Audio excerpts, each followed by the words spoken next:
The night has come, it's cold and losing my control.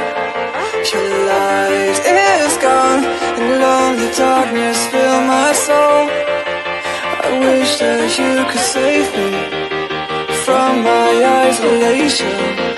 It's way too complicated. Let's stop this conversation. Let's stop this conversation. We got no relation.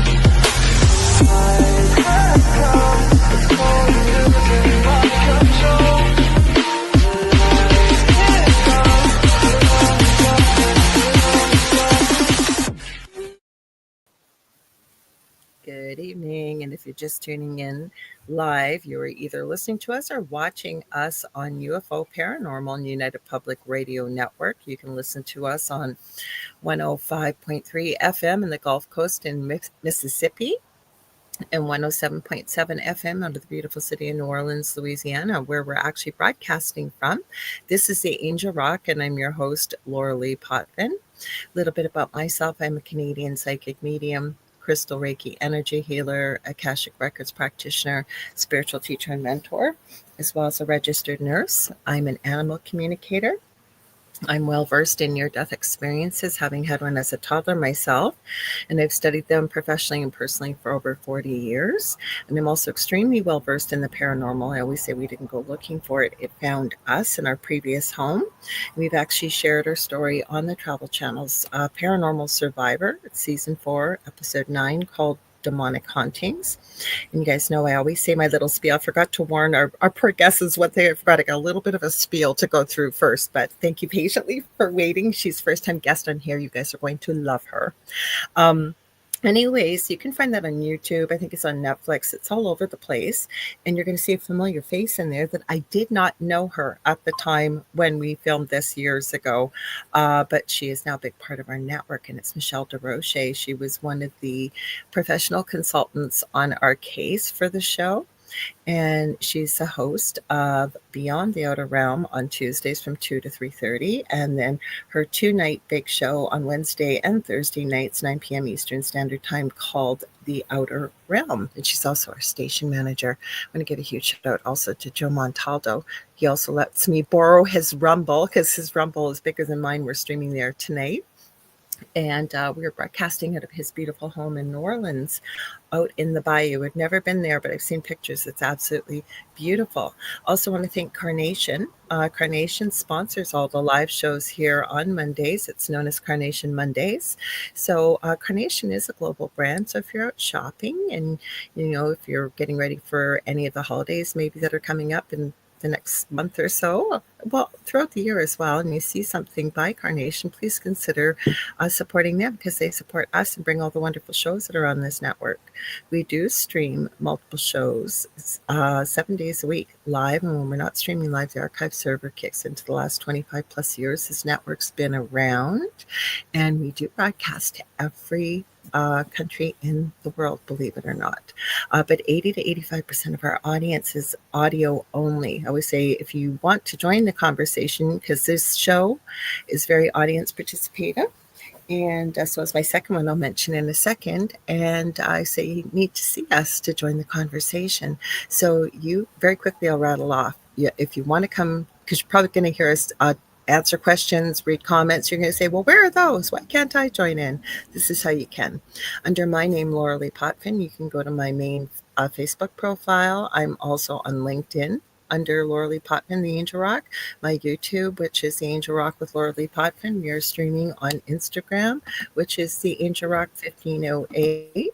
We are also streaming under the network's main YouTube channel and Facebook profile, which is UFO Paranormal United Public Radio Network, as well as Twitch by the same name, and again under Joe Montaldo's Rumble channel. So thank you, Joe. We're also streaming to my guest's Facebook profile, and I'm going to introduce her, I promise, in just a few seconds here, and you can also watch on hers as well, and I'll let her give you guys the name of that too. What do I want? I don't want to forget to mention anything. I have a checklist here. Lastly, if you guys want to watch us on TV, You can. We have our own. Oh, see, I always know my computer loves to unplug, you guys, so forgive me. I just saw it. It goes a little dull on me. Anyways, you can watch us on TV. The network does have its own TV channel. You're going to go to Roku, the channel store, and go into the search. I think it's the search bar up on the right hand side, whether you're in the app or on your TV screen. You're going to type in UFO space P as in paranormal. There's a drop down list. You're looking for the third or fourth one down under UFO Paranormal and United Public Radio. And that's how you can watch us. Now, I did say I was going to mention my second show. How could I forget? I co-host with my very close friend and amazing co-host, Carrie Lynn Shellhorn, on Thursdays here on UPRN, 7:10 p.m. Eastern Standard Time, beneath the hollow moon. Carrie Lynn is also host of her own show here on the network on Fridays called Spirit Switchboard at 6 p.m. Eastern Standard Time. Now I'm going to give you guys a reminder. We always are looking for haunted stories or spooky experiences, but also Carrie Lynn and I are going to be broadcasting Christmas night, 7:10 p.m. Eastern Standard Time, and New Year's Day. Christmas night, we have decided two things. First of all, Carrie Lynn came up with this beautiful idea. As most of you know, my youngest son passed away very unexpectedly this past January 15th, 2025, and he had severe autism. He ate 6 foods, and he loved chicken nuggets and fries. So Carrie Lynn and I are going to, on Christmas night, be having chicken nuggets and french fries in honor of Justin. And we've decided that we're having the haunted holiday hotline. So if you guys have a quick spooky story or something you want to share that's a little strange or unusual, or a picture or something, we're going to be setting that up before Christmas night. So you can share your spooky stories for our show Beneath the Hollow Moon or the Christmas episode. You can send them to Carrie Lynn's porch@gmail.com. Or you can reach out to me also on any social media platform, and Carrie Lynn too. Let us know. We'd love to have your story. I know I've got one person for sure who's coming in, and let me tell you, I know he's going to have a spooky story for sure, for sure. Finally did it all, you guys. Thank you for your patience, Fotoula. So let me read you Fotoula's biography here once I get I'm all decked out for Christmas. I don't really feel like celebrating, so I'm really trying to make the most of it, getting in the Christmas spirit here. So Fotoula Adrimi, who is an honors BA, which I think is a Bachelor of Arts, please forgive me if I'm wrong, and a master's as well, is a partner in the ISIS School of Holistic Health, a school of healing arts, spiritual development, and inner transformation. The school teaches the path of the living light, the spirituality of the golden times in ancient Egypt. Prior to this, she has studied Reiki, Sekhem, and SourceSTAR, and in brackets it says Master Teacher level. Fotoula's other passion is shamanism, which runs in her blood from her paternal side. She's an active member of the Global Shamanic. I want to make sure I have your book up here and I get it right. Forgive me for that. She's an active member of the Global Shamanic Teachers Network created by Sandra Ingerman. And I hope, I was just thinking of you, Julie Jean Bassett. There you are. She's our resident shamanic practitioner here in the group, too. So I was hoping to meet you. To tune in. Fotoula also, she teaches shamanic practitioner courses, as well as introductory and advanced shamanic workshops, both in classic shamanism and from her own great heritage. Since 1999, Fotoula has lived and worked in Glasgow, Scotland, UK. She's also taught in Greece, Germany, and the Netherlands, and led spiritual pilgrimages. Sorry, my mouth doesn't want to work tonight. To Egypt and sacred sites in the UK. You are also an author, and we're going to be talking about your newer book, Sacred Mysticism of Egypt: The Ancient Path of Heka Initiation. Welcome. That's quite a bio. I know you got a longer one, and I was going to read it all, and I thought our good friend Gavin did a good job of just putting all the important points in there. So welcome. Thank you very much, Laura. Thank you. It's wonderful to be here. And thank you to everybody who is watching or listening. Okay, so what's the name of your Facebook if they want to watch? And then we're going to say hi to everybody before we jump into everything. But because your channel's working beautifully, I can see it. Wonderful, wonderful. So it's the Facebook is just my name, Fotoula Adrimi. So if you type that, you should be able to watch the show. Good. Good. So we're going to say hi to everybody. We always do. We always like to give everybody a shout out. I always say I try to treat people the way I know I like to be treated because I mainly watch a lot of YouTube. And if it's a super busy show and there's like 1,000 people in the chat or something, no, I don't expect them to acknowledge the audience. But I've been to lives before where there's a manageable group like what's here, and the host never ever looks at the chat, and sometimes it's like, but I have a question. So I always like to make them feel like they're welcome here. So that's why I do this. So we've got Z-Sun Dragon, or as I call him by his muggle name, Kevin. He's saying hello. We got Vet Girl 84. Thank you both for being here. Let you guys all know we were coming. It was me. A few minutes behind. We were getting all the tech stuff all settled. We've got Michelle visiting in with us early morning from the future in Australia. I know it's early Tuesday morning. She says, good day. Let's see. Everybody likes to say hi to one another too, which we love. Everybody's still saying hi. Oh, and they're all saying hi to you too, Fotoula. Hello, everybody. We've got Julie Jean Bassett. Now, as I said, Julie Jean Bassett is a resident shamanic practitioner. She's been on the Angel Rock many times. She's a mentor as well as a good friend of mine.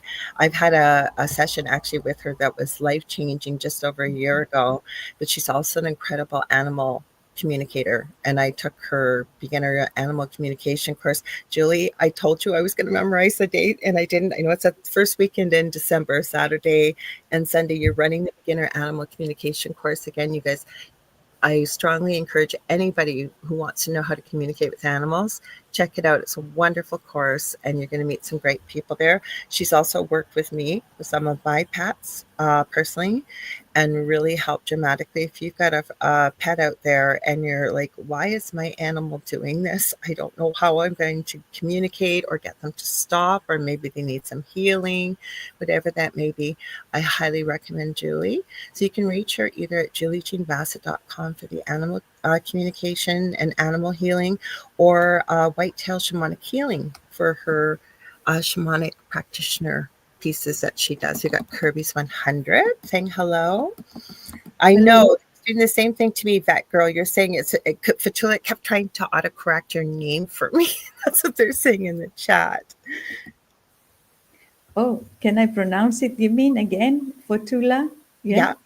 Yes, because they're saying, Misha's saying you've got some guinea fowl feathers on your earrings.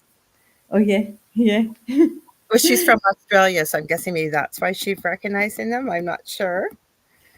To be honest, it was a gift, and I didn't know exactly where they came from. And it's, I thought because we're talking about Isis and ancient Egypt, I thought I'll wear the feathers, bring in the feathers, the light feathers of Isis for us today. I love it. Love it. I love it. You've got Kathy Hanley Little here. And Julie says, nice to meet you, Fotoula. Very nice to meet you too, Julie. Thank you. Oh, Kevin's asking Mish. Hi, Mish. How's the future? I have to go out tomorrow and would like to know, LOL. Because I always say Mish is in the future because they're ahead of us in Australia. Just as it's very late where you are, because you were in the UK. It's 11 o'clock. Well, after 11 now. So I've got Paranormal Heart Podcast, who's also part of UPRN, Kat Ward, and her podcast is tomorrow here on UPRN. Thanks for popping in, Kat. Thank you. Let's see. We've got Sean Ellis. Sean Ellis was on, as I guess, last week with, oh God, now I can remember this. Sean, is it External Ex-Wolf Pack? Podcast, paranormal podcast, I believe. Forgive me if I'm wrong. Correct me in the comments, Sean, if I screwed it up. Let's see. We're going quick. Oh, and Kat wants to look into the animal communication course. I was seeing what course, and I realized, oh, Julie's course. Yeah. December 6th, you guys, I'll put it up there.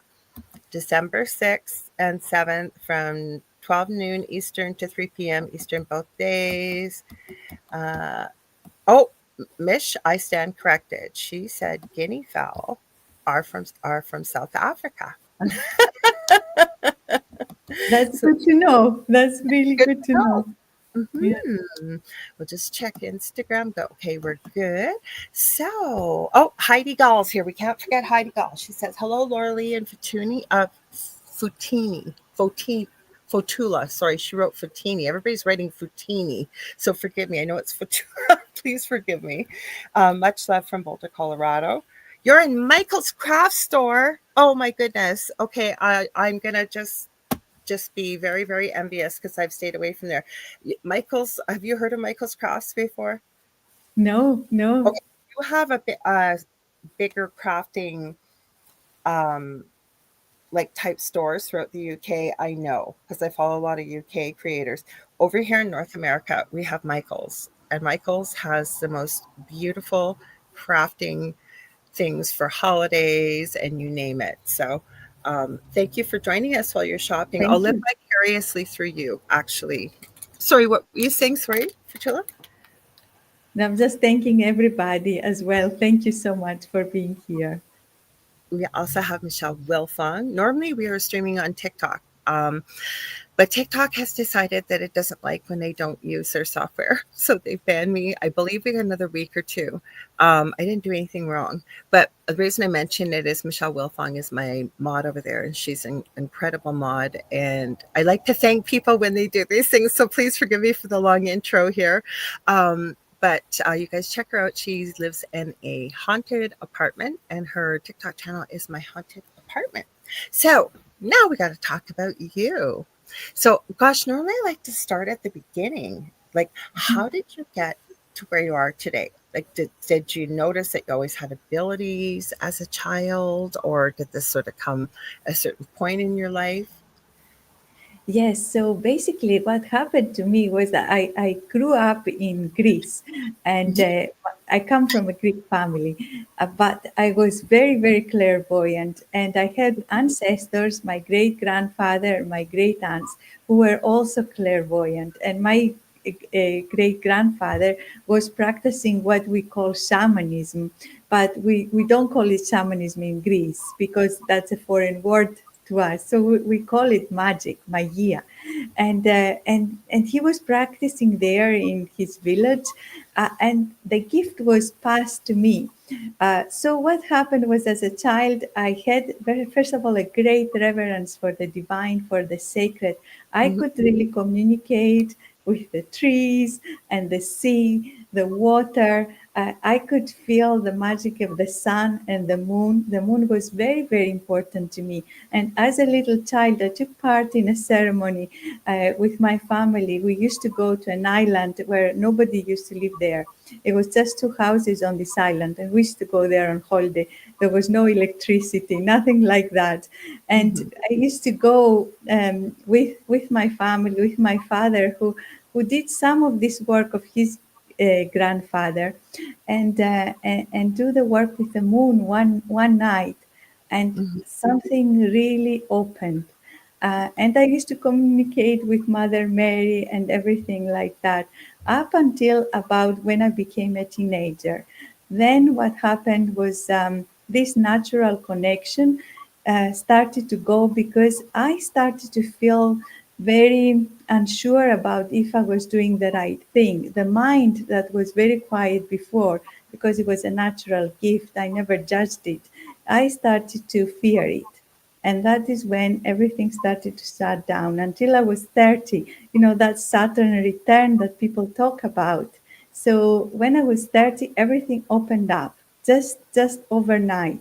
And I started to really remember, and I had the wisdom then, to the wisdom of life. I went through a huge dismemberment. When that happened at 30, I had to change my life because what I had constructed before was not really the life I was supposed to live.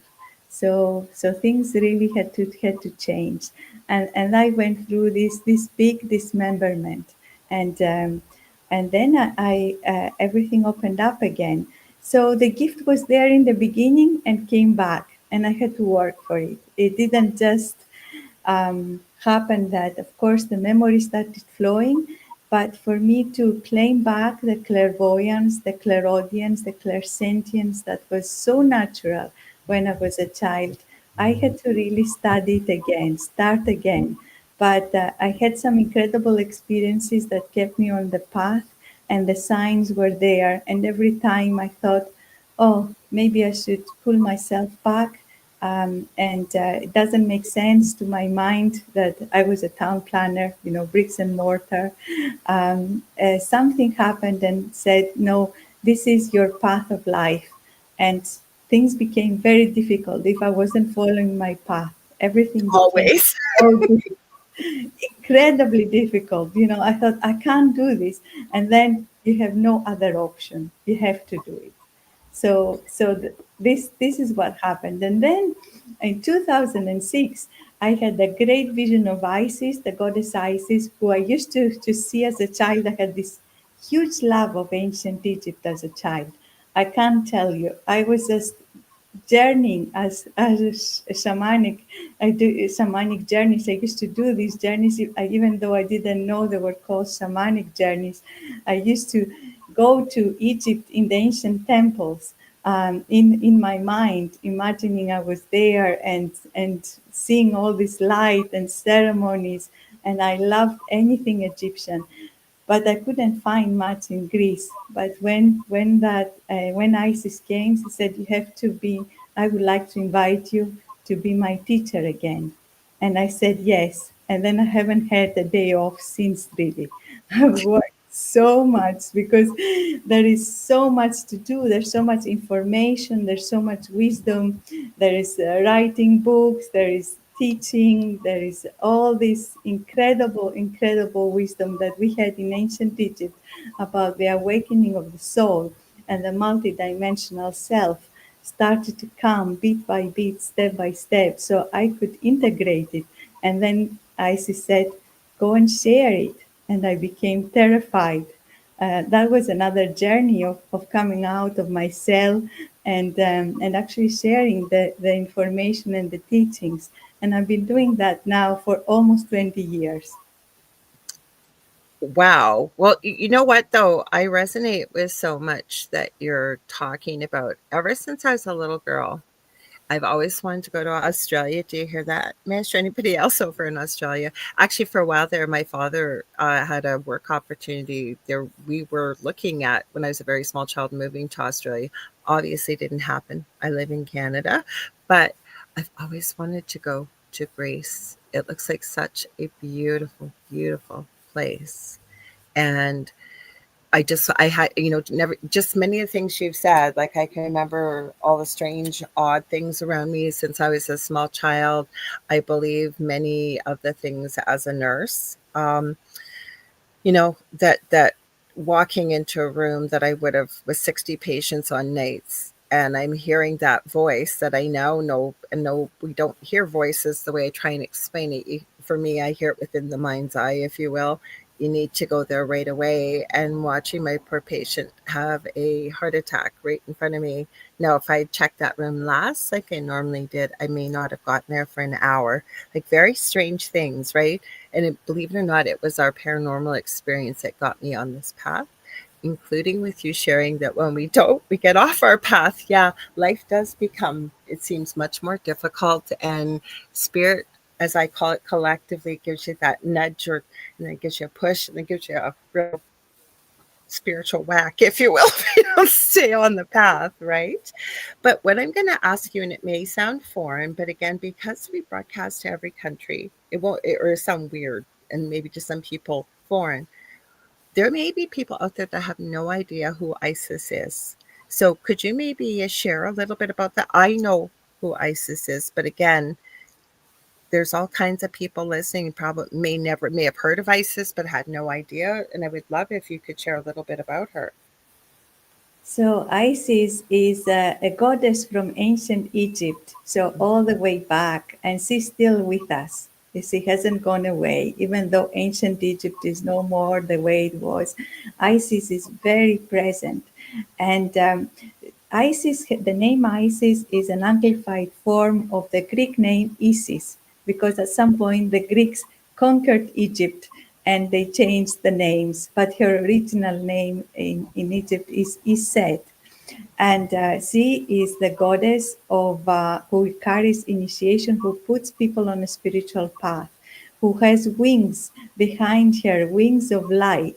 And these wings surround the initiate, bringing the energy so the initiate can become a channel of wisdom. They say in ancient Egypt, your mouth is equipped now, it's opened so that you can speak the wisdom. And she is really guiding people, not just in one lifetime. So some people say, I remember lifetimes from ancient Egypt, and now I find it again. And that is true for me. So I had past lives in Egypt where I practiced this work, and now it found me again. And the path, it continues over lifetimes. And she is sometimes portrayed as the goddess of higher magic, which has to do with the awakening process, with the ascension process, and healing as well. And one of her gifts is the unconditional love, the opening of the heart center. Everything starts from here. And she says when we are in that expansive states of consciousness, they can only come to us if we are in this state of unconditional love. If we are in our mind, we can try as hard as we can, we might get downloads and everything else, but we can't really lift ourselves out of the earthly realm. So it is that key that opens us to this experience of eternal life called Ankh in ancient Egyptian. So she's a very incredible goddess. And she's part of a pantheon of nine beings that is a story of creation. There is a song that sings the story of creation, and she's part of these nine beings that brings us, it says, it's time now to wake up, it's time to find yourself and experience, learn through experience. So my book is all about taking people into the experience of light, of this higher state. Excuse me for hi Mort. Thanks. I've got my Facebook open, so when you message me, we're going to hear about it. Excuse me just for one moment. You guys are looking for Mort. Mort is on Facebook, I see. So just so you know. I really appreciate that you shared that because I have a million questions. Hi, country person 2322. Thank you for joining us. Okay, so what I want to ask you, because you said something pretty profound there, and we're going to get into your book because that's a wonderful thing with Gavin. He sends, I don't always use the questions, but you know what? There's some really incredible talking points that are in the initial email he sent that I'd love to get into. But you had said, okay, so unconditional love. Now, just my mind going a million miles an hour here, that as human beings, we can strive for unconditional love and we can try to be loved, but we're not perfect at it. So do you need to be in a different state of consciousness to be able to connect with someone or the nine beings, including Isis? Because you would be more into your higher self, I would think, than the human self. Or did I misunderstand that? You didn't misunderstood it at all. You didn't misunderstand it. It's absolutely what you're saying, Laura. So what happens is the path starts with an initiation. I had initiations from her in the beginning, and they keep happening. And what happens is you merge with these beings. You become one with these beings, and you start to feel, how does this being feels for me? And when we are in our heart and we do it with a clear intention for the highest good, to do good in the world, then what happens is that we start to feel this amazing love. And the ancient Egyptians started to try and define, are there moments where we can feel this love in our world? And they said the only way they can describe it is the love of the parent, the mother who has given birth, and the father who comes there and looks at this newborn baby, and they see the child for the first time. And that moment, they say that is unconditional love. When you see that, and of course, some people might say, "Well, I never experienced that from my parents." And After 5 days of labor with my eldest. I never experienced that. I never did. But there is something there about the heart opening from a mother to the child that is like in the instinct. It is like part of the cell experience, but it's difficult to find. So during that time when you merge with the Divine Mother, you feel yourself being nurtured by the experience. I work with her a lot because when you mention Mother Mary, and we don't all have perfect parents or perfect upbringings. And I connected with Mother Mary quite a few years ago, and there aren't words to explain the feeling of love that you receive from her. Not that you don't, from the collective, if you will, for people listening across the veil.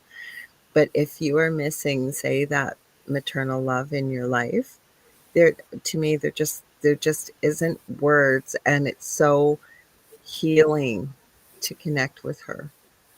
So I guess I just wanted to throw that in there, because for anybody who may be hearing this that maybe hasn't, because I agree with you that the example you've used of the connection of a parent with, say, a child, or that when they're first born, but even as adults, right?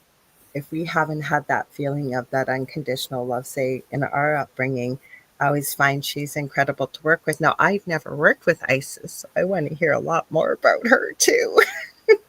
So Isis is a teacher, is a teacher as well. And what she has showed me is that we have a direct connection on top of our crown, a direct connection with this higher realm of where our divine self, you could say, our spiritual self lies.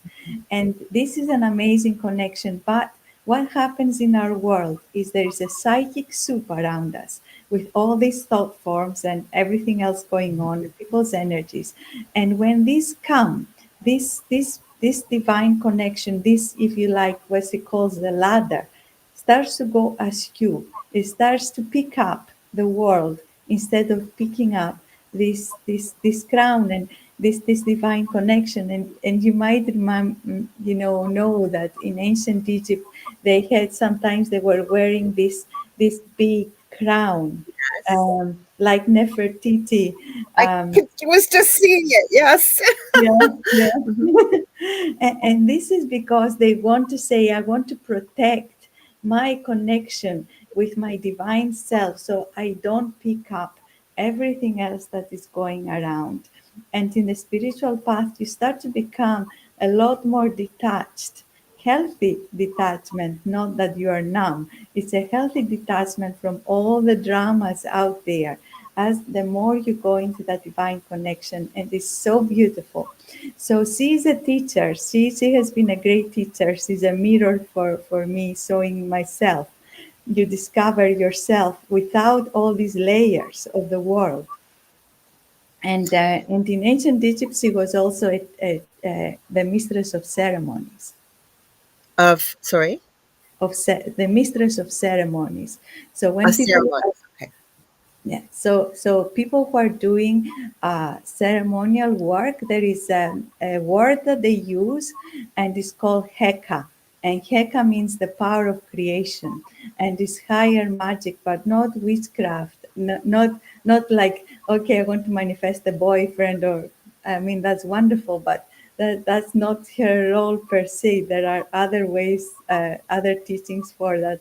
But her role is really to manifest myself as a divine being, and bring that resonance and create a life that mirrors that resonance that I now embody.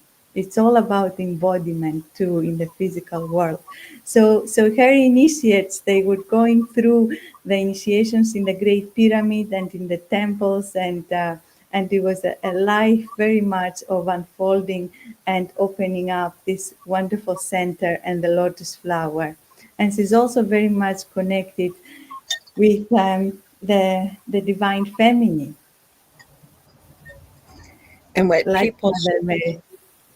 Sorry, I think I've got a bit of a delay, you guys. If I do, I apologize. We have had a sprinkling of snow, but they've been warning since early this morning that I think tomorrow we're supposed to wake up to a massive, massive snowstorm. So hopefully my connection's going to behave itself. So I apologize if I accidentally might start to speak over you, because it looks like I might have a little bit of a delay. So thanks for your patience in advance, guys, with that.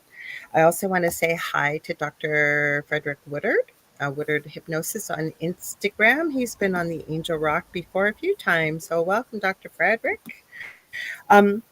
Okay, so this question here in your book, and thank you for what you've shared, um, because I have so many questions. That's why I love doing this, because Yeah, I get to ask people about what they're passionate about and what their life's work is about and why, and then more people get to discover what you do as well, because I'm sure there are a lot of people that may not, like, they've heard of Isis, but not the way you've described her, or shared, I shouldn't say described, shared your experiences with her. So in Sacred Mysticism of Egypt, you talk about a first era, or the golden time of human history, which is described with the word, please forgive me if I don't say it correctly, Satya in Sanskrit. How did the ancient mystics describe this first era, and what can we learn from it in our times? And the one thing I'm going to share, hi, Julia Evans, and she is over in the UK as well. So it's late over there. This tattoo, it's hard to see. I drew it. It needs to be recolored. It's a dragon, and I put all kinds of hidden stuff, but I put Sanskrit in there. I looked it up and put it in there. So back to the question, I guess, from your book. What's the golden, it says the first era of the golden time, and how did the ancient Egyptian mystics describe the first era, and what can we learn from it for our yes, times? yes. So the first era, the name in ancient Egyptian is Zeb Tepi.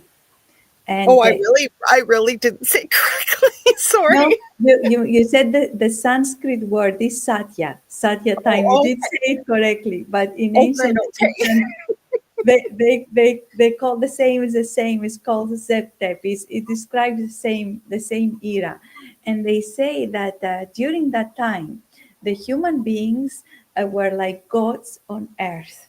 So Oh, we had and they say also that the human beings are gods on earth. When we die and we go into our spirit, they refer to the person. They are now a god because they are in their spirit. And while we are here, we're human beings, of course. But during Zeb Tepi, that spirit that we are when we die, during Zeb Tepi, we were that on earth. So we were alive in a body that was uh, lived a lot longer, that had the ability to self heal, because we were so aware, and it is that awareness, that awakened state, that can heal the body, because the awakened soul is just the mirror for the body. The body is a mirror for the soul, and the soul is a mirror for the body. So when we are in this awakened state, our body is awakened too. So our body has a power that we are not accessing right now, to self heal. And to access this power, we need to awaken into the higher being that we are. But during that time, we were that being. They also had incredible technology that was multidimensional. So, for example, how did they build the pyramids?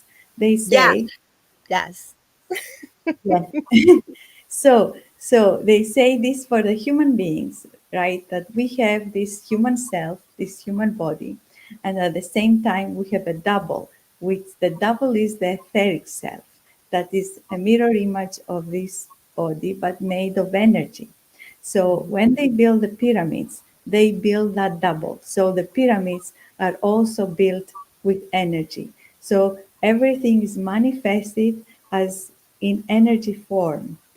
So they visualize everything, they bring the power of Heka, the power of creation, and bit by bit they build an etheric double of the pyramid.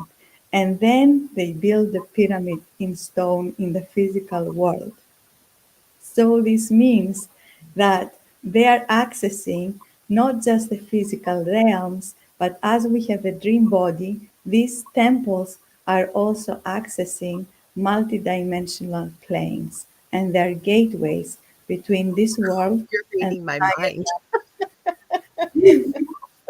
Go, please continue. You're reading my mind. Go ahead. Sorry. During this time, people are incredible engineers, of course, but also everything is sacred. There is the sacredness of life. Everything is alive. Everything is done with permission from the earth and from all beings. Everything is guided. But and people at that time, what I have seen is that there is language. Of course, we communicate, but there is also not so much of the language spoken, because we communicate mostly at the time through clairvoyance, through psychic connection. And when we speak, our words have so much power. So when we speak, we manifest with our words. As I speak, so I create. So that's what happens at that time, because we our words are light, are power, and, and at that time everything is done through that divine connection. But unfortunately, they knew even at that time that it could not be sustained, and they had foretold our time. So there are myths, there are stories that they left us behind to say that this is going to happen, that we are going to live this time, or that we are living now, that is called the time of Set, the time of corruption. And through our spiritual connection, we will go back to the golden times, to Zep Tepi, because it's not a linear thing. It's a cyclical existence. So these eras repeat themselves because each era has different gifts and different learnings for the soul. So I have, that's fascinating because I have a question for you. Now, I could be wrong about this, but I almost feel like we are in between the fifth and seventh iteration of humanity, if you will. That exactly what you said, like the cyclic wheel, right? This sounds like this was incredible, the golden age. But it's like we almost get to a certain point with humanity, and because we don't pay attention, we may not get the truth. I know we have to be careful here on YouTube too with certain words, but we may not get the truth about what's happened in history before. So we're destined to keep creating the same mistakes over and over. And this time, it almost feels like humanity, even though it may seem like we're really divided and a lot of people, aren't getting along, there's also a lot more people that are spiritually awakening and almost remembering. Like, I really feel like humanity, if you will get it right, because depending on where you read in the ancient texts, right? The golden era, golden ages, golden times, we are destined to return to that, is what I've been shown and heard. But I would love to hear your thoughts on that. Absolutely. And in ancient Egypt, they prophesied that we are going to return to those times. And they said exactly that through the awakening of the spirit, through spiritual awakening, we're going to see, to realize that the way we lived our life in the material life alone does not actually make us happy, that this conditioned world does not make us happy. And we are going to realize that and start awakening. And then is the battle between the conditioned mind and the spirit. And this battle, we can feel it as an inner battle sometimes. Like how many people are saying, I want to meditate, I want to wake up and do ritual, but every time I want to do that, something pulls me back and says, oh, just watch another TV series or something else. And it is an inner battle to say, yeah, I have to overcome that. I have to do what is right for me. I have to be able to realize what is the energy of the people I meet, the things I read, what I am watching. Is it actually helpful? And that sometimes takes a lot of effort. So that is the inner battle between the conditioning and the spirit. But more and more we're going into the spirit. But this battle is also the path of the hero, because our soul is making choices, and we have to reaffirm that choice every day, that I'm making the choice to walk the path of my soul instead of what the world, the outside, is telling me to do. So this is a choice that we have to keep making, and we are getting there. And in ancient Egypt, they described the end of Atlantis with a great flood, and they said that was when people said, well, we are gods, we don't need anybody else, we can do whatever we want. And they had no reverence for the sacred anymore, they had no respect for life, they were endangering earth and other life forms. And then what happened was that the great flood came and everything, finished and start again. And this was Sekhmet. Sekhmet is a goddess in ancient Egypt that is seen as fire, and she has a lioness head, and she's the destroyer. She destroys everything. But I've heard that name. I've heard in that name. our yeah, she left a few human beings because she took so many out. She really destroyed what was there before. And then she transforms, in our time, she transforms into the healer.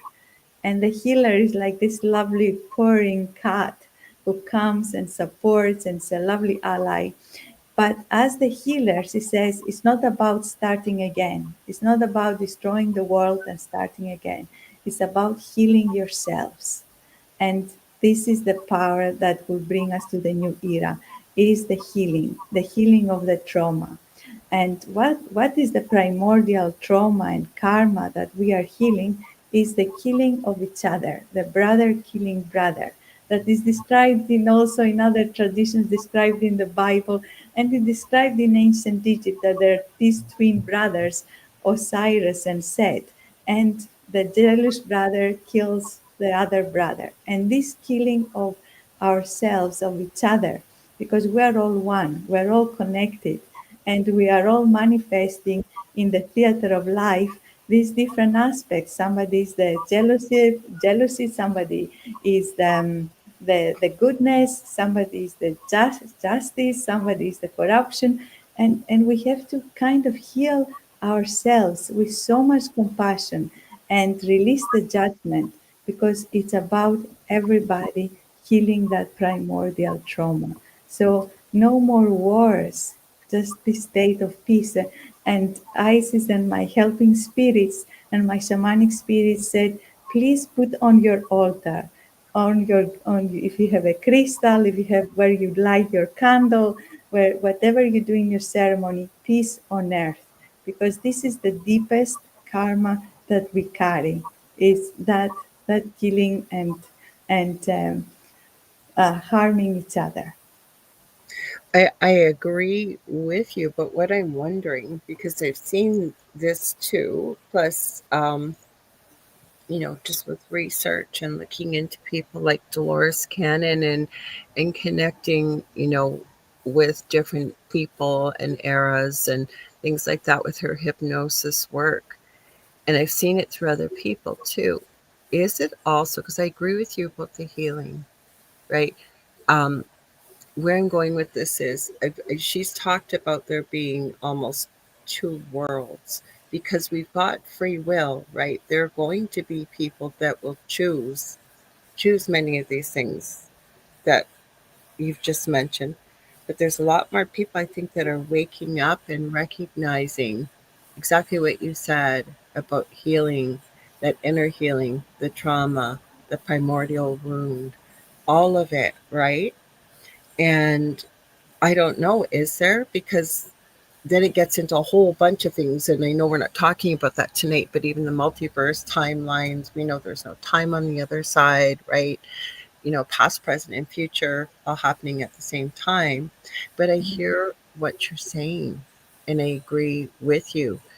And that where I saw this the most, before I hurt my back, I worked out in the community as a visiting nurse.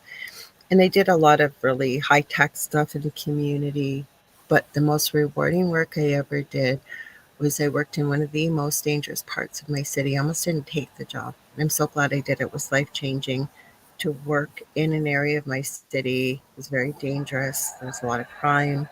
There was a lot of pain, a lot of poverty, everything you could possibly think that could happen to a human being was in that area.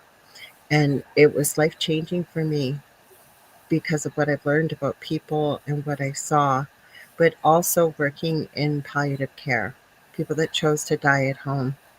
And I can tell you right now, and I know you know this, but for anybody listening, not one person, I don't care if they were millionaires, I don't care if they were the poorest of the poor, not one person ever said to me before they died, "Gee, I wish I had lost that final 30 pounds.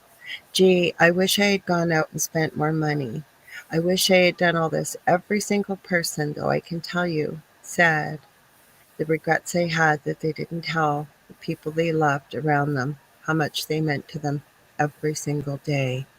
That they, you know what I mean? Like many of them sitting with them during those hours talking about how, we really should live every day like it was our last on earth, and service to others, and going, love, basically coming from a place of love. And so I agree 100% with what's being said, but how do we get there? Like, is it that with through free will we energetically split, or what are you seeing, what are you hearing from your team that you work with? So what I've been shown is that there is so much help, so much help from the invisible realms right now. That Hmm. these beings of light are coming to remind us of our past lives, Hmm. of all these lives of service, and people are awakening from the grassroots, and Yep. they're starting working, they're starting teaching, they're starting helping each other, and it's all happening, in almost like in the underground in some cases, and nobody really knows much, but it is there and it's growing. And at some point, they showed me the tipping of the scales, that Okay. these energies that are coming in and that we are remembering and we are channeling and we are choosing, that we are now working for the highest good and supporting us. At some point, there are enough people that the vibration of the earth, it keeps rising.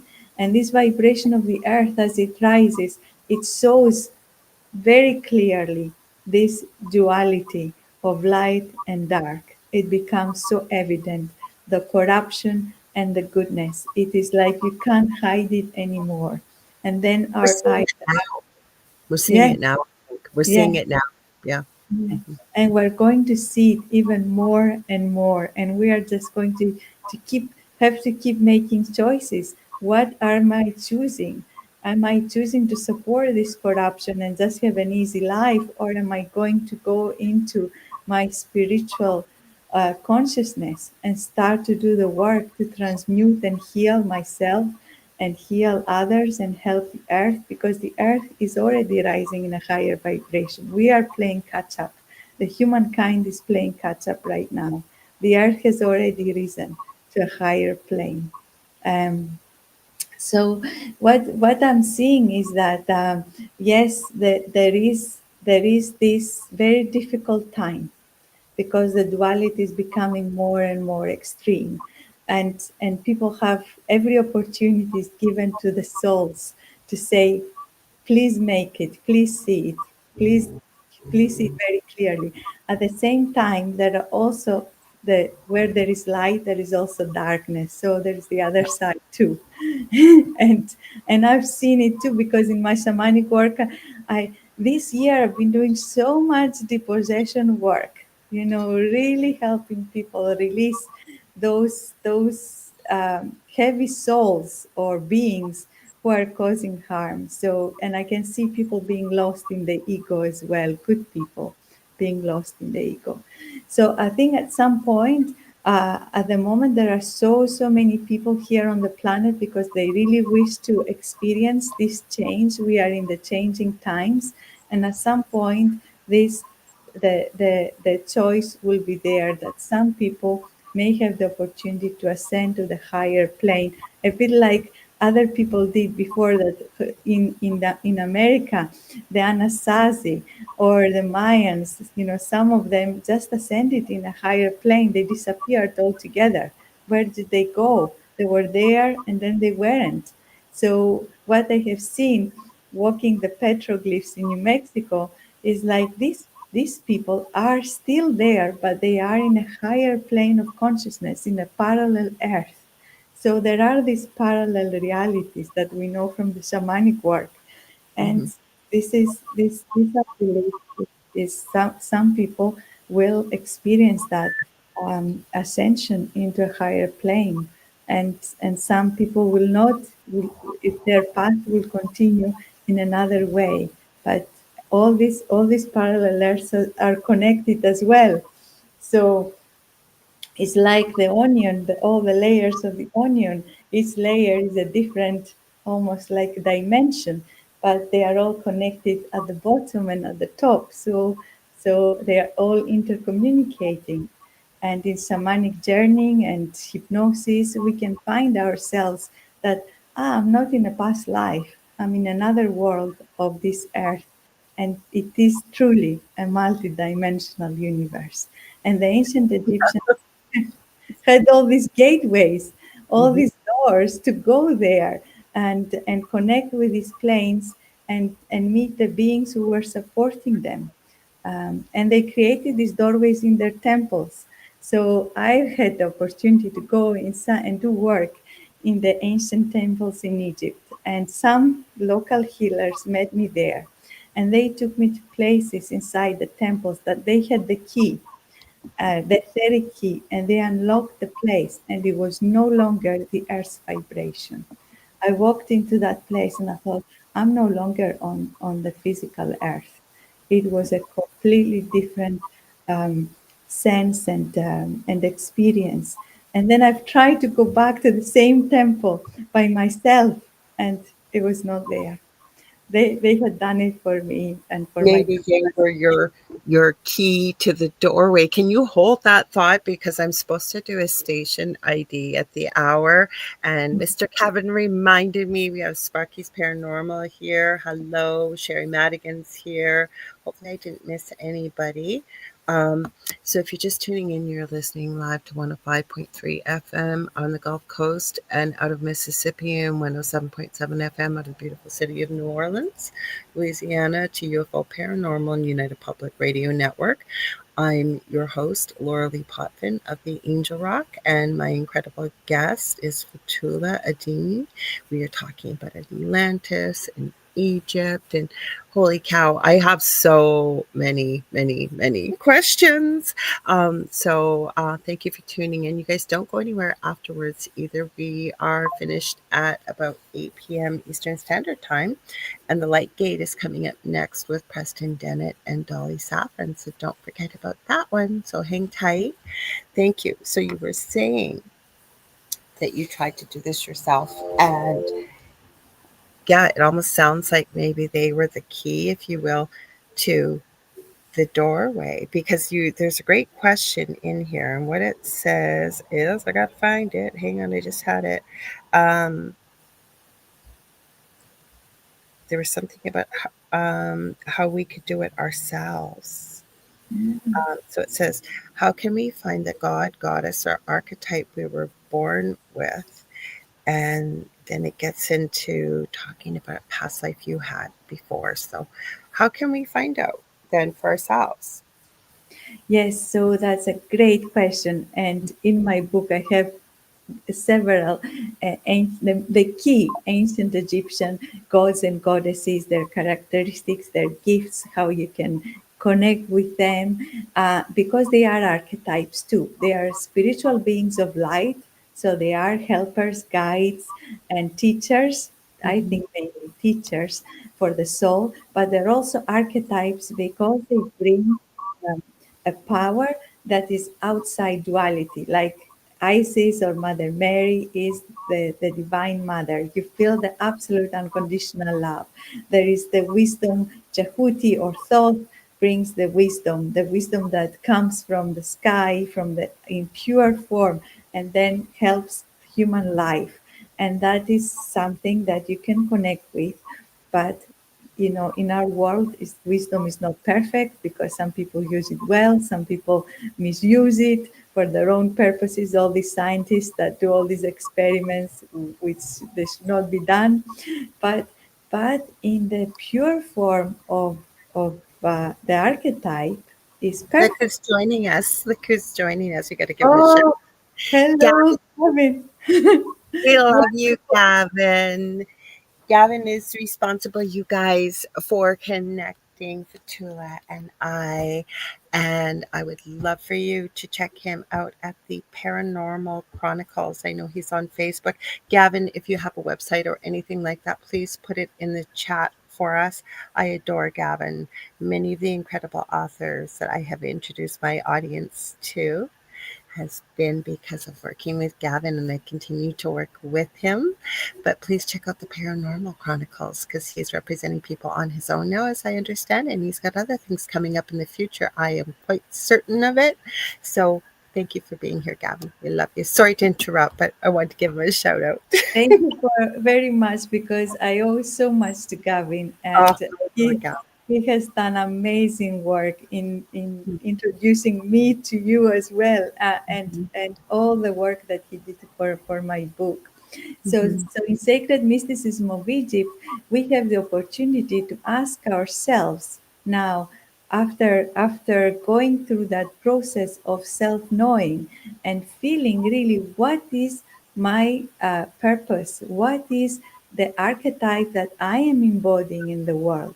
Because when we find that, it really, our life flows, and So it many makes people us. are asking that. I don't mean to interrupt, but I am running into that with my clients. I know a lot of people that work in our field are, besides buying your book, which I know can help. But how could we get people onto that path? Because I've met so many people, they're either at a crossroads or and they want to know, what is my purpose? I mean, we can certainly guide people, but I don't feel it's my job to tell people what their purpose is. I kind of describe it like a beautiful Thank present you. that's waiting to be opened, and we can certainly help you open the package, but that's for that person to discover, right? Absolutely. Thank you so much. That is the wisdom, that the purpose that you find is not something also static, because you are given one thing and it makes sense, and then something more I'm as sure you you later. keep a path of growth, because that is, we are here to grow, expand our knowledge of ourselves, and then we find that life is so much fun when we are working, doing the work. And it's not easy, it's many hours and dedication to reclaim this from, because the world sometimes says, stay being a nurse, don't be do this kind of thing because that is the safe option, why bother? But something in you is saying, no, this There's is something how I more. can express, yeah, Mhm. how I can express this purpose, how I can embody more of myself on this earth. And then the more we do it, life just keeps flowing. Even with the problems, there is something that makes us wake up in the morning and say, thank you for my life. I am here where I'm meant to be. Thank you for my life. So this comes through self-knowing and deep work in this beautiful work. And I do it through ceremony, because in ancient Egypt, ceremony is very important. And what people do there is they embody the different archetypes. So they merge like shamanically. They wear the clothes, and they did it very ceremoniously. You don't have to do all that, but they used to dress up as Isis. They used to wear all this regalia as Thoth or the different one. And they started to feel, what does it feel to be the archetype of wisdom? What does it feel to be the archetype of the Great Mother? And through this merging, an activation takes place, because we are that too. So in the golden times, we were the living presence of the divine. And we have done it then. Therefore, we can do it again. It is within us. And we start to become it over the months and the years that we are walking the path. This becomes more and more prominent. And and then the awareness grows, so it is easier for us to see who we are and what we're doing and how we are bringing it to our life, which is the next step. Okay, I feel that. I feel the love of the Divine Mother. Maybe I'm motherly, or I feel that I am this other archetype. There are so many. But how do then I bring it to life, and not keep it hidden? So that is the next step. But to find it is, as you said, the inner work, the deep work. And that is what we are here to do and explore. And that is part of the journey. So an initiation is the beginning of the journey, it's crossing a threshold. And I had some very powerful initiations that my mind could not comprehend, but they happened. And I know because they happened to me, they can happen to everybody. So sometimes it's about asking with an open heart, I wish to walk the path of my heart. Instead of walking the path of the mind, of the conditioning, of what the world says out there, I make a commitment to myself, to my soul. I want to work to walk the path of my soul. And then life says, really? Okay, this is go and do it. But then you have to kind of overcome and do the clearing and purification process and the empowerment process, and the right people come to your life, and the discernment grows, and we learn from our mistakes much more than from the beautiful experiences. And I've done it now for 20 years, and I'm very much a beginner. Every day I say, may I learn from everything. So I stay open and keep walking my path the best I can. Yeah. I agree 100%. And as you were speaking, something it came from spirit years ago when you were talking about people embodying the energy, say, of what does wisdom feel like, or wearing the clothing of, say, one of the gods or goddesses, to feel that archetype. What spirit gave me is what we perceive becomes what we believe, and it becomes our reality. So, right, if that is what, say, some people may need, like to actually physically put that clothing on, and to help you really delve into what does that feel like, that's great.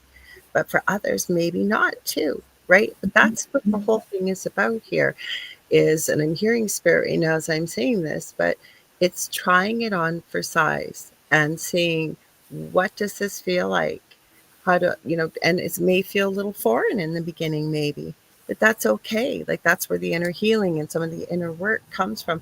One thing, and spirit keeps reminding me of this, is I was watching a podcast the other day, and it was, I think his name is Chase Hughes.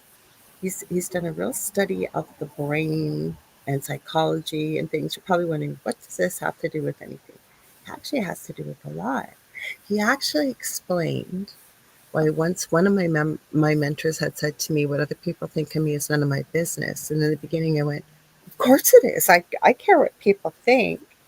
And then now I start to realize there's much more to why we don't need to worry about what other people think, even though it may hurt if people are mean, but Mhm. it's more about what they're going through and the way they perceive things, right? We have to worry about our own path. But what he explained to me that I'd never heard before was, he said, back in the days of, say, the cavemen, if anybody believes there's cavemen, whatever, way back in the day before we had language, he said maybe all we had was like grunting, different grunts for things.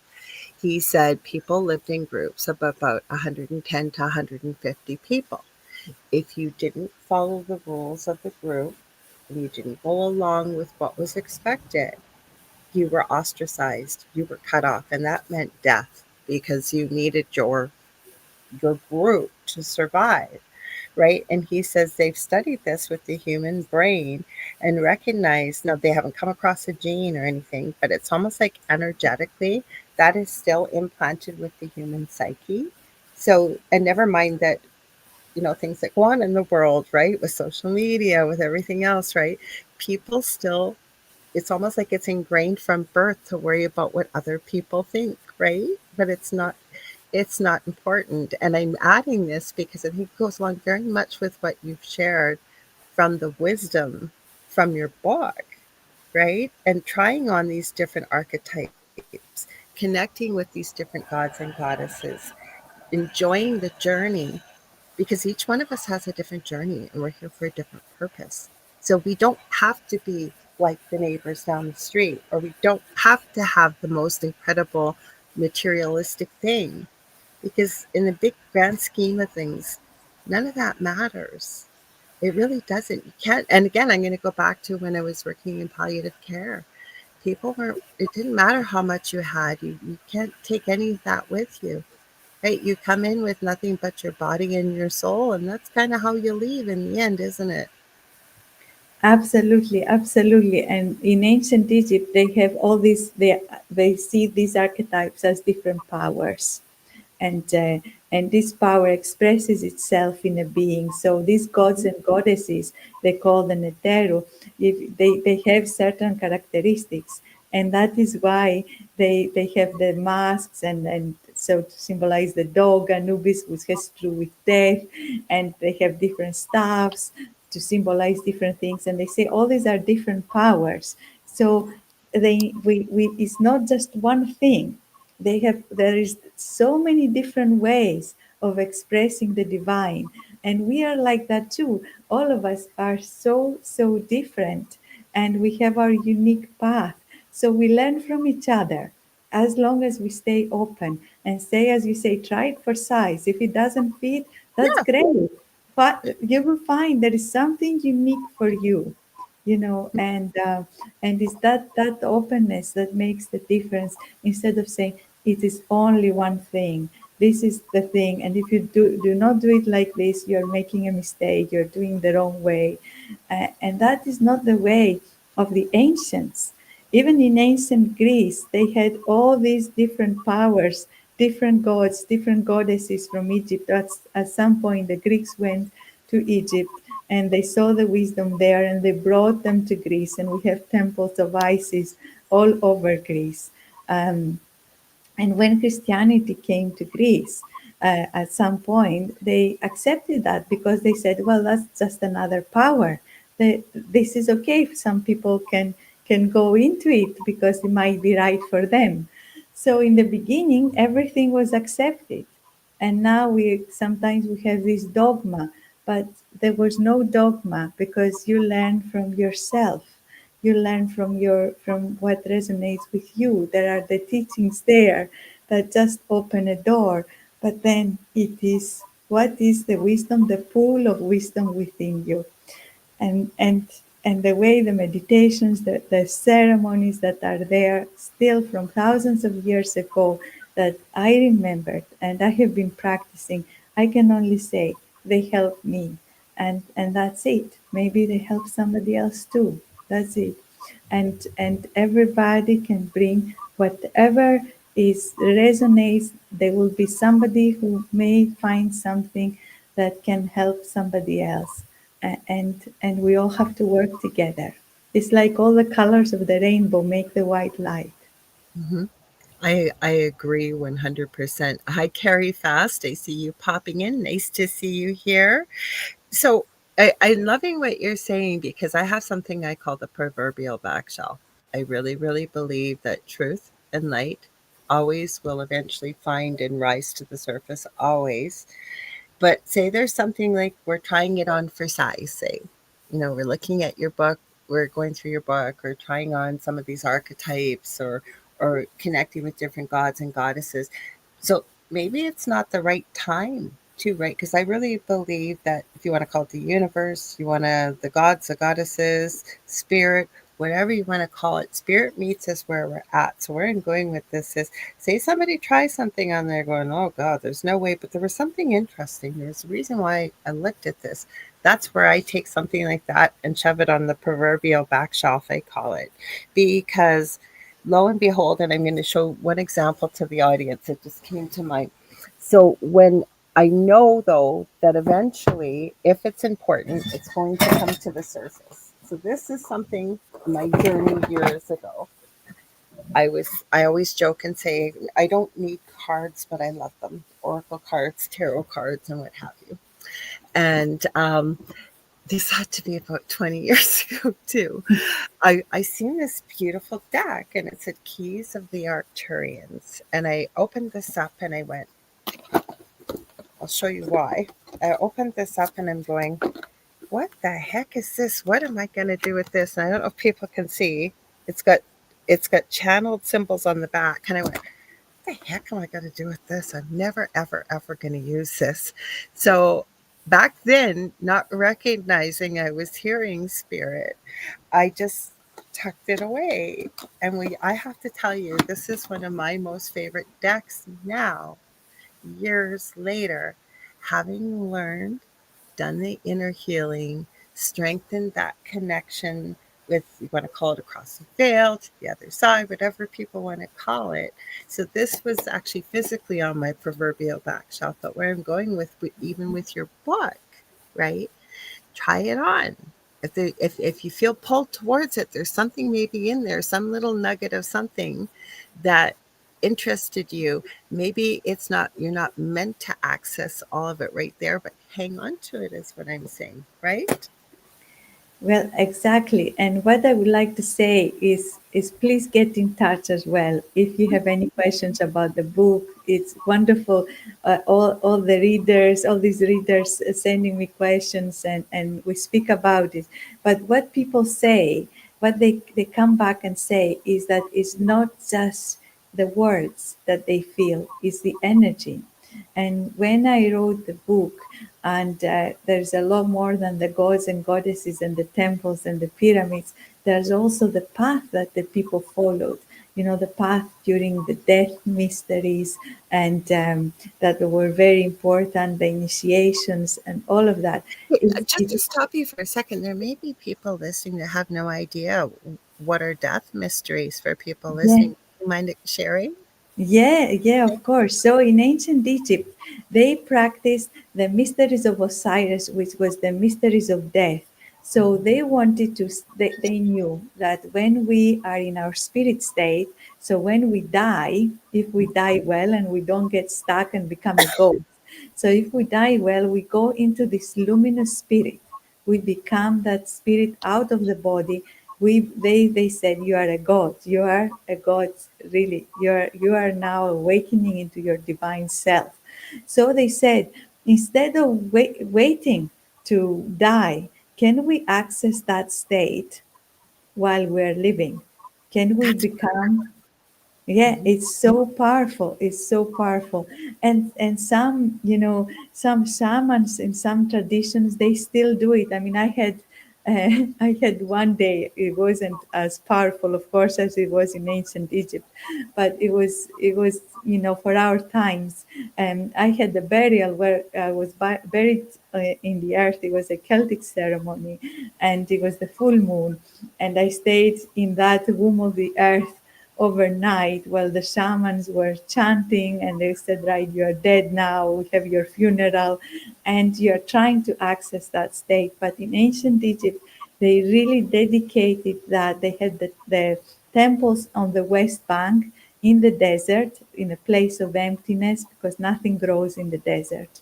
It's the place of death. And they had portals to the states, to the spirit realms of the light, that the energy is there. And people, after many years of practice, they would have this near death experience. What happens to people who have a near death experience? A lot of them come back and they change their life. And Like I mentioned at the beginning, I have studied that professionally and personally for over 40 years. I am fascinated still to this day by it. Mhm. so in ancient Egypt, they were trying to do that without hurting themselves or without having an accident or a near death. It was a spiritual path of the mystery of death, of trying to connect with your divine self as if you have died, and you I've walk had people back. on the show that have done that. Even I think Gavin, Stephen in Australia, Stephen Chung. He's come on. He was one of Gavin's authors too, just to add. And I've had a few other people on that did not have a classic near-death experience, but accessed exactly what you're talking about. Yeah, Right. yeah. The energy is incredible. It is absolutely incredible. And you come back, a changed person. And they did that for years, the ancient initiates. We just do it, as our work is now in the in our times.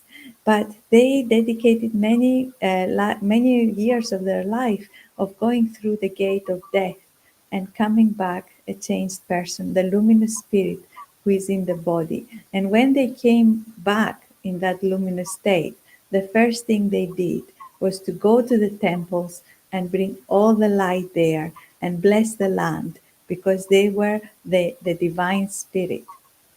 So everything they did was in service to the whole. These are the mysteries of death. I have to agree with you. I was having this conversation with a client a couple months ago and explaining that you are not who you are just here, that you it's hard to explain. I was trying to say to them, but you are not your soul, but you are, and you're connected. You're basically playing a role, and the body that we have is a vehicle for us to have this experience and journey in this lifetime here. But and then they asked me, well, does that mean then I'm not my soul? And I said, no, you are, but you're living the role of insert the name there.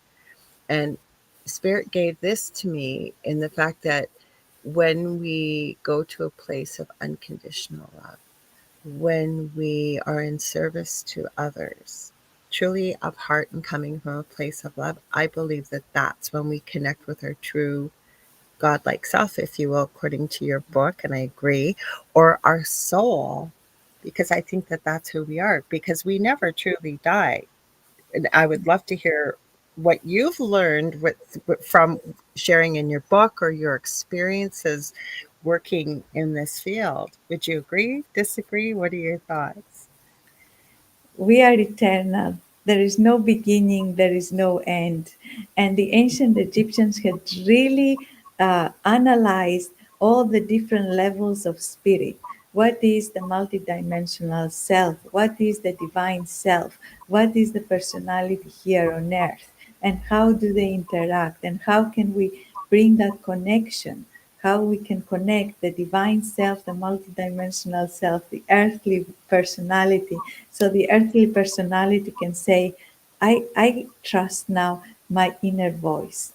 This is wisdom in my inner voice. This multidimensional self that speaks and talks to me is wise, and I can let go of the control. And when that happens, things start to change. We become much more detached, more the observer of life, instead of just living life and thinking we are making good decisions, but many times we are actually a spectator.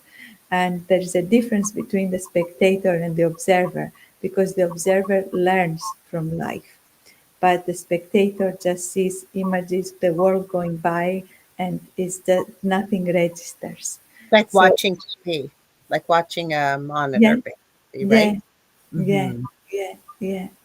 So they really analyzed all of these elements that the human existence brings together, and how we can work with each other, and they had these incredible ceremonies in the mysteries of death. They said you were dismembered by life. Osiris was one of the gods, was cut in 14 pieces. So the person is saying, you have been hurt, you have been traumatized, you have had all this life has cut you in all these pieces.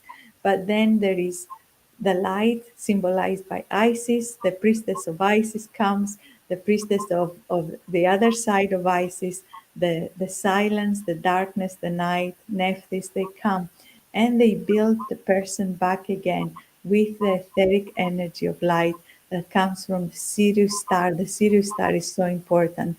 The Orion constellation, the The three stars of the Orion belt are so important. The Pleiades are so important. So there is all these star connections as well. It's all fascinating and so sophisticated, and at the same time, when the deeper we go into it, the more it makes sense. I have to agree with you. It was just made me start to think. I connect with two very close friends. We've been doing it for years. We connect with the other side. And one of the things the one that we connected with, we worked with closely, asked us to do was to map all the pyramids on Earth, above the Earth, meaning we got clarification with the constellations, and below the Earth, the ones that were still standing, the ones that were yet to be built, and including off planet. Now, that I don't think we got them all. We still haven't figured out why, but there's been a lot of stuff that has come up with pyramids, with Egypt. Like, I have a question for you, just popped in my head. Why? Okay, so you brought up the constellations. Why have they noticed that with the pyramids, some of them, I don't want to say connect, but are built in almost in the same degree as the constellations in the sky? And I'm not saying that properly, I don't think. But have you received any information on that at all as to why?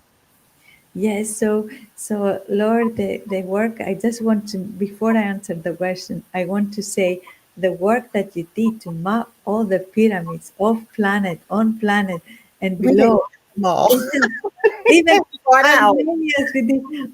I We mean, didn't just do it all. We got help from others too. So that's an amazing project. That is just wonderful. I would just, wonderful. Congratulations to you and all the hard work. but I'm Because not, like I say, I knew somebody we could connect with that would know a lot of it. We what I think the we don't always know, it's a former scientist that used to be alive on this planet that we connect with. And they've never steered us wrong, and they never always tell us why. But we do, like we did agree to this, but I think it was more or less trying to get us to understand the connection of the constellations of the pyramid, say off world, on world, beneath the world, right? And connecting, if you will, energetically and ley lines and what have you. We still don't know why yet, but it was fascinating, and we're still learning about more. So I just wanted to throw that in. yeah, so the Egyptians created these pyramidal structures, and it's not just the three pyramids of Giza. These are the most, for me, these are the most ancient ones because uh, there are others that were built at different times because they built, and they didn't just build it randomly. They had a master plan, and there Yeah. are others around the earth that are still to be discovered, and we will learn about them. And they are all part of the one master plan and the one network. And it goes before Egypt. For me, that plan started in Atlantis. And what they were trying to do is to connect through high vibrational places where the ley lines come together. They were creating the environment as well. In Egypt, the way that the morphology of Egypt, I think, has been manipulated as well by the human beings because they had so much incredible power to manifest the hills, the places, everything is so aligned. And there are places like that in France as well, and I think Rennes le Chateau. And people say, how can it all be natural? But it is natural. But how? Somebody has placed it exactly like that because Yes. because people had that power of shaping and creating because they were like gods on earth and Okay, so how do everything. we lose this? I've been wanting to ask, how do we lose this besides it? And I don't want to say it incorrectly. Is it because we just became too overconfident, if you will, about who we were or what we were, and we lost it? Like, what happened? I've been wanting to ask you this since the beginning of we started the show. So each era has different gifts for the soul. So from the higher point of view, the higher perspective, the golden times, in incredible time, people are very aware, enlightened state, really awakened being. And this era is wonderful. There's so much harmony. We can create paradise on earth, everything. But what happens is the soul is already there. So there is not that grinding of the diamond. There's not that evolutionary state.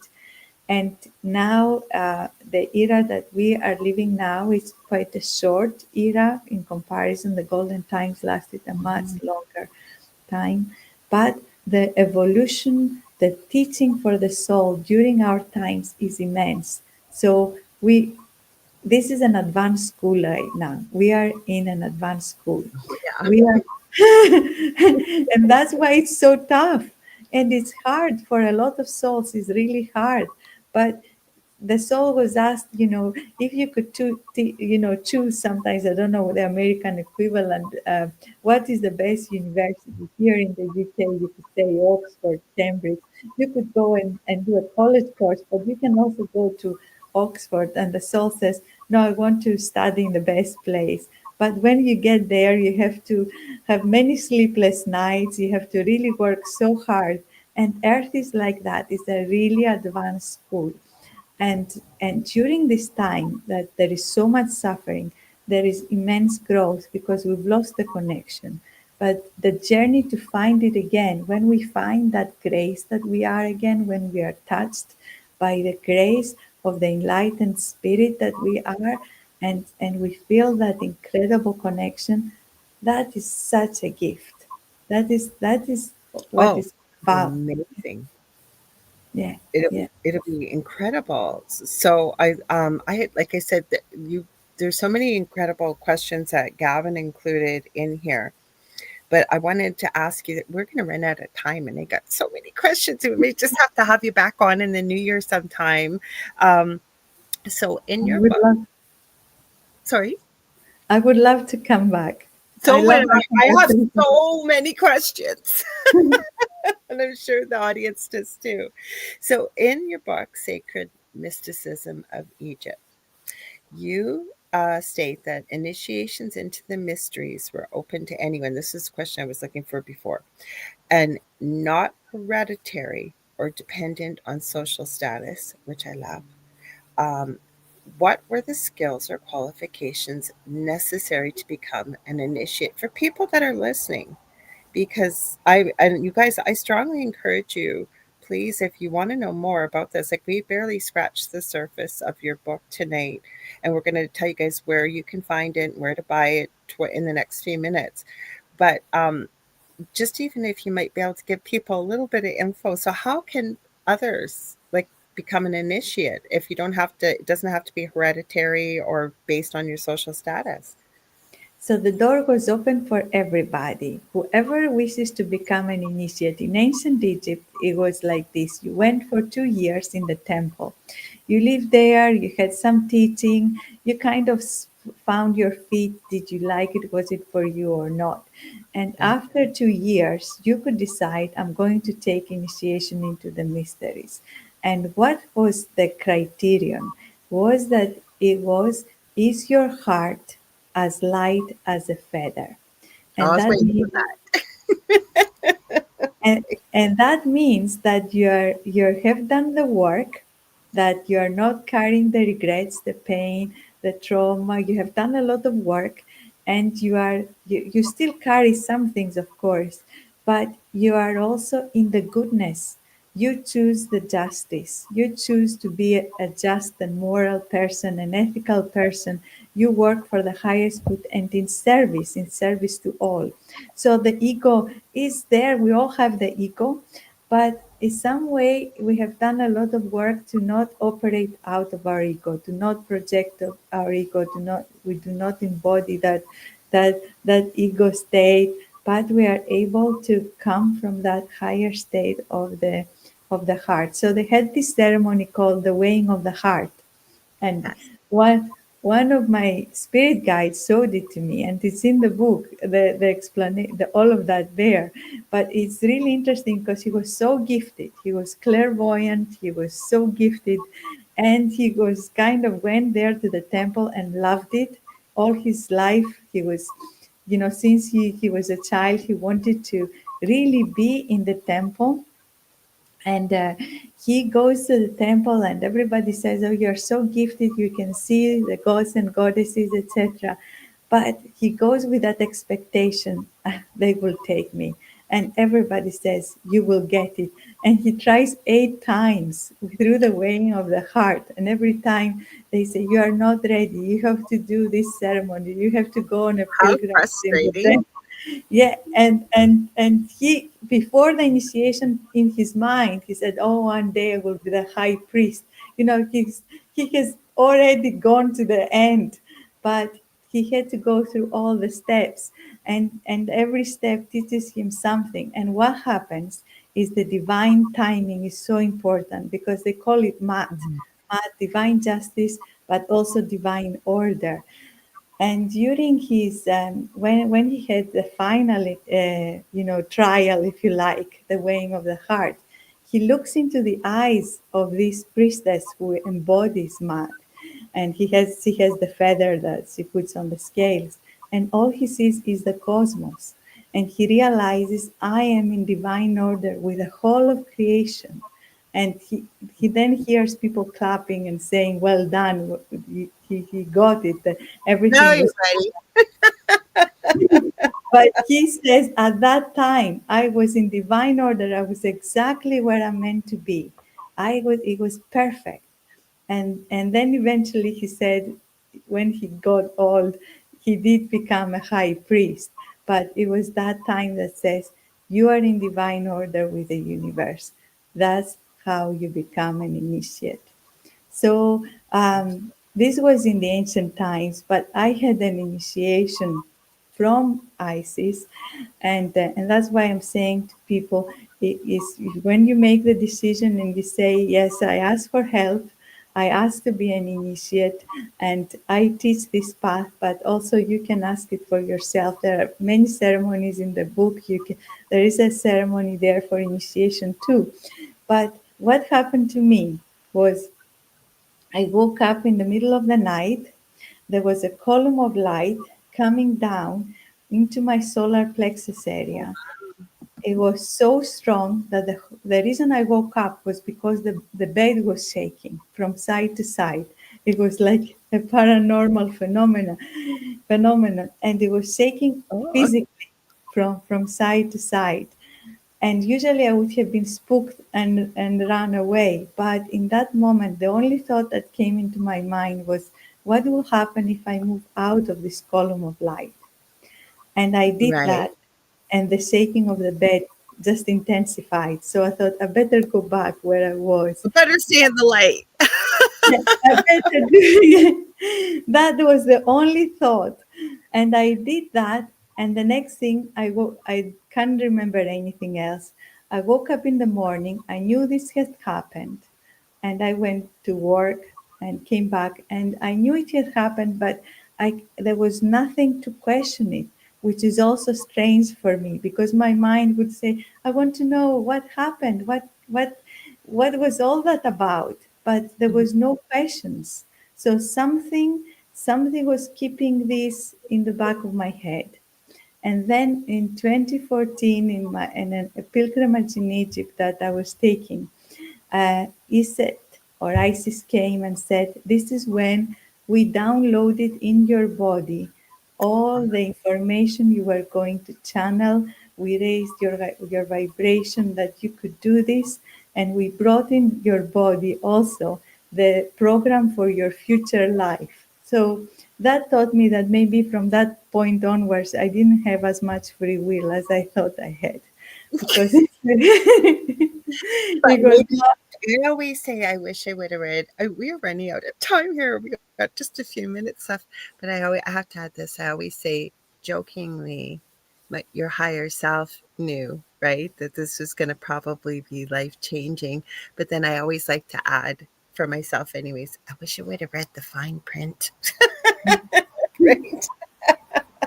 I have loved having you on here. Thank you guys for being here. I know you're chatting amongst yourselves and listening, and we're so grateful for you all being here. Fotoula, how can people buy your incredible book? How can they get a hold of you? I know your website I've looked at, there's all kinds of incredible courses, all kinds of things. So please, if you got anything coming up, please let people know. So yes, please buy the book if you wish. If anything of this was of interest, there is so much information in the book and it's so beautifully written. It really makes sense. It's not an academic book or history book. It really is a spiritual book. And you can get it everywhere. You can get an ebook or paperback and from Amazon, from any and all sorts of others bookstores. And if you like it, you can also write a review if you like. I really appreciate it very, very much. And connect with me through the website. You can fill in a form, a contact form. There is also a newsletter once a month that has all that we are doing. And we're doing a lot. There is the path of the ancient Egyptian mysteries. There are webinars. We have a webinar coming up this week. That's right, on Sunday, the 30th of November. So there's a webinar about the Book of the Dead in ancient Egypt. So that is coming up. There are also the courses that involve the initiation in person and online, which are very deep and profound. And there's also the shamanic path that we never talked about, but because it's a completely different thing, but it's We part just of. have to come back in I think I'm booking into April. So maybe in April we can have you back on. Hi, Janie. And we can talk about the shamanic path. We had Julie on recently talking about it. So we didn't even really dig deep into Atlantis because I have a million questions I wanted to ask you. No, I do want to let people know your website is going across the bottom. I meant to put my glasses on scrolling. If you can see, it is www. The ISIS School of Holistic Health.com, right? That's right. That is schoolofholistichealth.com. And there is so much there because, as I said, Laura, all this knowledge keeps pouring off you and is so helpful. 20 years of work, being working in the healing profession and as a teacher, that means there is just so much depth, and you can look into the past life work that we do, and the Akashic records, the mysteries of ancient Egypt, shamanism, other things that we do, the priestess work, and all sorts of different things, and maybe you find something there. And in the newsletter, we have an article which is channeling from Isis as well about our times now. I didn't even get to ask you about that, so I'm going to have you back on. So you guys, if you want to access that, like you can check out the website. Also, please go out and get the book. It's called Sacred Mysticism of Egypt, the Ancient Path of Heka Initiation. And I want to thank you for being here, Fotoula. I also want to thank everybody. People are saying terrific guest and great chat and enjoyed it. Don't go anywhere, guys. Coming up next in just a few minutes is The Light Gate with Preston Dennett and Dolly Preston. Also, you guys ever want to get a hold of me, you can get a hold of me on facebook.com/Angel Rock. And I do psychic and mediumship. I do crystal Reiki and energy healing. I do teaching and mentoring. Or you can reach out to me on any social media platform. I am working on my first courses I have talked to you guys about with one of my closest friends. She lives in Atlanta, Georgia. I'm in Canada, by the way. I may have not said that to you. We're all over the world here, the beauty of the internet. So when I do have the course that I'm hoping to go to a actual domain name website, you can find Leanne, who's working on the course with me, Leanne Clark. She's the Crystal Architect on Facebook and Instagram. So you guys can look for that because we're hoping to build a beautiful spiritual community and not, all kinds of things to bring people together. There's people all over the world doing this, like Fotoula, ourselves, and we all have a little bits and pieces all over. That's why it's cool to have talks like this and chats like this. So thank you again, Fotoula. Thank you to Thank, everybody that's here. thank you so much, Lorelei. Thank you so much, everybody. It was a wonderful, wonderful time. So much love and good luck with everything. And happy holidays. Oh, guys, don't forget Thursday, 7:10 p.m. Carrie Lynn and I are back with Beneath the Hollow Moon. Don't forget about the haunted, what did I say, holiday hotline or any spooky stories that you guys have. They don't have to be show related. You can send all of that to carrielinsporch@gmail.com or reach out to either one of us on social media if you've got a story you want to share. Love y'all. We'll see you Thursday, okay? Oh, next week we also, I know I'm running out of time here. I got to do this quickly. Angel, I know it's somebody, Julie Jean Bassett connected me with Angel. Oh, of course, now it doesn't want to let me in there. Angel's coming on. Incredible person. We're going to have a great show with them too. Okay, much love to y'all. Stay tuned for Dolly and Preston next, guys. We'll see you on Thursday.